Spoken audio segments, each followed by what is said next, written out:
खोपोली नगरपालिका हद्दीतील हाळ बुद्रुक गावात गुरुवारी पहाटे एका अजगराच्या शिरकावामुळे मोठी खळबळ उडाली।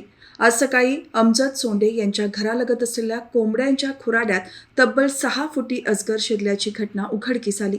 मात्र सर्पमित्रांच्या तातडीच्या मदतीमुळे या अजगराला सुरक्षितरित्या रेस्क्यू करण्यात यश आले असून मोठा अनर्थ टळला आहे। अमजद सोंडे हे आपल्या घराशेजारीच गावठी कोंबड्या आणि बकऱ्यांचे पालन करतात। नेहमीप्रमाणे पहाटेच्या सुमारास कोंबड्यांच्या खुराड्यात त्यांना काहीतरी विचित्र हालचाल जाणवली। संशय आल्याने त्यांनी जवळ जाऊन पाहिले असता एक महाकाय अजगर कोंबड्यांवर हल्ला करण्याच्या तयारीत दबा धरून बसलेला दिसला। या प्रकारामुळे सोंडे कुटुंबियांची चांगलीच धांदल उडाली।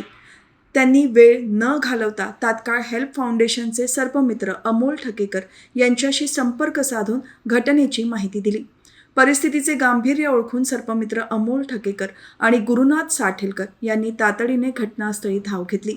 खुराड्यातील कोंबड्यांना कोणतीही इजा होऊ न देता अत्यंत कौशल्याने त्यांनी या 6 फुटी अजगराला जेरबंद केले। पकडलेल्या अजगराला सुरक्षितरित्या नैसर्गिक अधिवासात मुक्त करण्यात येणार असल्याची माहिती सर्पमित्रांनी दिली आहे।